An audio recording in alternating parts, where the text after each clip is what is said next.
Assalamualaikum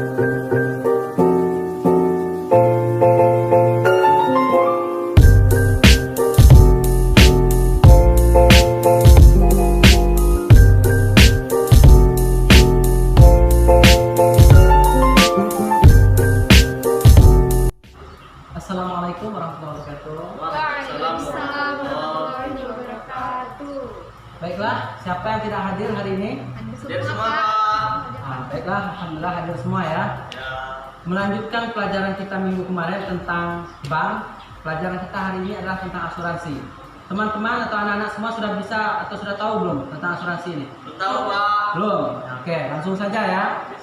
Bapak akan jelaskan tentang asuransi. Tapi sebelumnya silakan ketua kelasnya pimpin dulu baca doa agar pembelajaran kita berjalan dengan lancar. Jadi teman-teman, untuk mengawali pembelajaran kita pada hari ini, doa mulai. Doa selesai. Nah, baik, kita lanjutkan pelajaran kita tentang asuransi. Saya mohon anak-anak semua bisa memperhatikan penjelasan yang akan Bapak sampaikan, karena ini sangat penting untuk kalian bisa menjawab soal-soal ketika ujian nanti. Nah, yang pertama, pengertian asuransi. Secara umum kata asuransi berasal dari bahasa Inggris yaitu insuransi, yang artinya jaminan. Sedangkan menurut istilah ialah perjanjian pertanggungan bersama antara dua orang atau lebih. Nah, kemudian adapun tujuan asuransi secara umum adalah untuk kemaslahatan dan kepentingan bersama melalui semacam iuran yang dikoordinir oleh penanggung jawab asuransi. Sedangkan pengertian asuransi dalam Islam, dalam menerjemahkan istilah asuransi ke dalam konteks asuransi Islam, terdapat beberapa istilah, antara lain takaful atau bahasa Arab, tamim dari bahasa Arab juga, dan Islamic insurance atau bahasa Inggris. Istilah-istilah tersebut pada dasarnya tidak berbeda satu sama lain, yang mengandung makna pertanggungan atau saling menanggung. Namun dalam praktiknya istilah yang paling populer dan juga paling banyak digunakan di beberapa negara termasuk Indonesia adalah istilah takaful. Jadi dalam Islam asuransi ini dekat dikenal dengan istilah takaful atau tanggungan atau saling menanggung. Kemudian selanjutnya perbedaan asuransi konvensional dan asuransi syariah. Asuransi konvensional itu asuransi yang memiliki ciri-ciri bahwasanya akad asuransi ini adalah akad muawadah, yaitu akad yang di dalamnya kedua orang yang berakad dapat mengambil pengganti dari apa yang telah diberikannya. Kemudian akad asuransi ini adalah akad gharar, karena masing-masing dari kedua belah pihak, penanggung dan tertanggung pada waktu melangsungkan akad tidak mengetahui jumlah yang ia berikan dan jumlah yang ia ambil. Sedangkan asuransi syariah adalah dibangun atas dasar tahun kerjasama, tolong menolong, saling menjamin, tidak berorientasi bisnis atau keuntungan materi semata. Asuransi syariah juga tidak bersifat muawadah, tetapi tabarruk dan mudharabah. Adapun manfaat asuransi syariah yaitu yang pertama, tumbuhnya rasa persaudaraan dan rasa penanggungan di antara anggota. Implementasi dari anjuran Rasulullah SAW agar umat Islam saling tolong menolong, serta jauh dari bentuk-bentuk muamalat yang dilarang syariah. Secara umum dapat memberikan perlindungan dan resiko kerugian yang diderita satu pihak. Silakan selanjutnya anak-anak baca sendiri di buku paketnya. Nah, kemudian selanjutnya hukum asuransi dalam Islam. Nah, ini sangat penting anak-anak sekalian. Karena apa? Dalam menyikapi asuransi ini, para ulama sendiri memiliki perbedaan pendapat tentang menanggapi atau menyikapi tentang asuransi ini.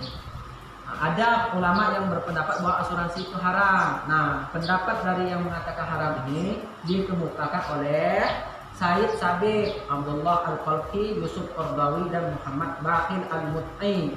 Adapun alasan-alasan yang mereka kemukakan, pertama, asuransi itu sama dengan judi. Ini pendapat daripada yang mengharamkan asuransi.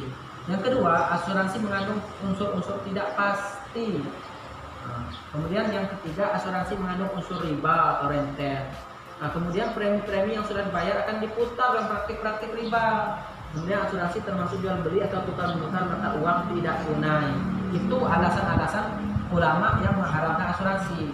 Sedangkan bagi ulama yang berpendapat bahwa asuransi itu boleh, ulama yang mengatakan asuransi itu boleh antara lain Abdul Wahab Khalaf, Mustafa Ahmad Zarqa, dan Muhammad Yusuf Musa, dan Abdurrahman Isa.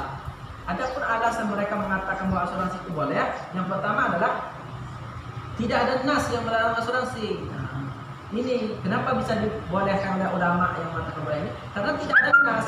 Kita cari di Al-Quran ataupun di hadis, tidak ada nas atau dalil pasti atau dalil yang jelas yang mengatakan bahwa asuransi itu haram. Kemudian yang kedua, ada kesepakatan dan kerelaan kedua belah pihak. Gitu. Kemudian yang ketiga, saling menguntungkan kedua belah pihak. Kemudian asuransi dapat menanggulangi kepentingan umum sebab premi-premi yang terkumpul dapat diinvestasikan untuk proyek yang produktif dan pembangunan. Kemudian asuransi termasuk akad mudharabah. Kemudian asuransi termasuk operasi. Kemudian asuransi dianalogikan dengan sistem pensiun seperti taspen. Kemudian pendapat terakhir mengenai asuransi ini adalah subhat. Asuransi itu subhat. Alasan golongan yang mengatakan asuransi subhat adalah karena tidak ada dalil yang tegas yang menyatakan halal atau haramnya asuransi tersebut. Dasarnya dalam prinsip syariah, hukum-hukum muamalah, transaksi bisnis adalah bersifat terbuka. Artinya Allah Subhanahu dalam Al-Quran hanya memberikan aturan yang bersifat garis besarnya saja.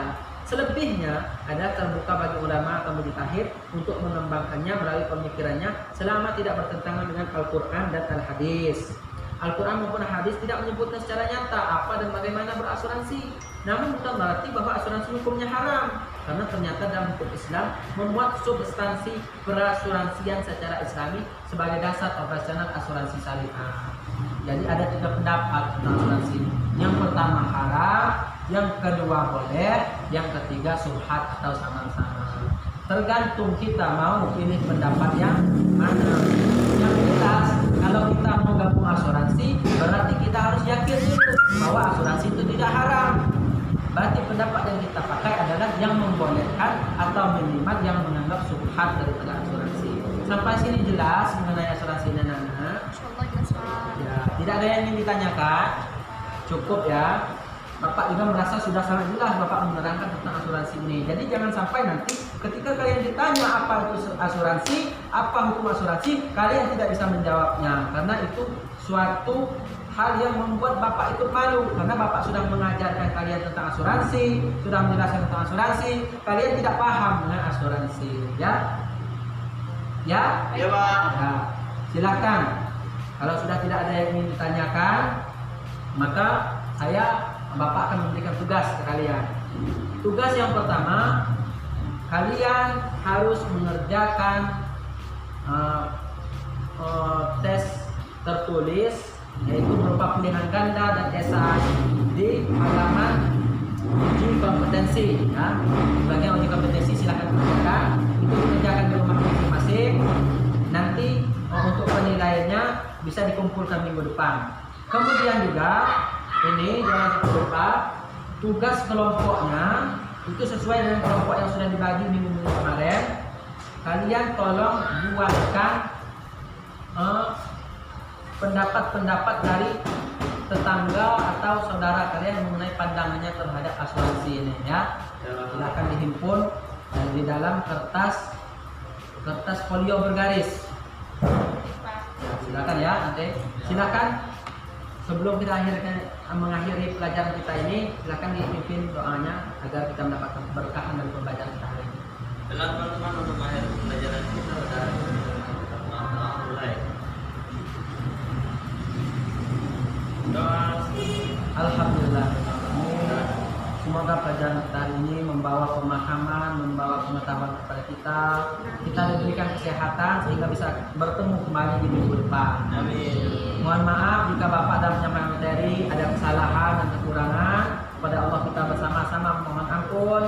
Baiklah, Bapak akhiri ihdinas siratal mustaqim. Wassalamualaikum warahmatullahi wabarakatuh. Waalaikumsalam.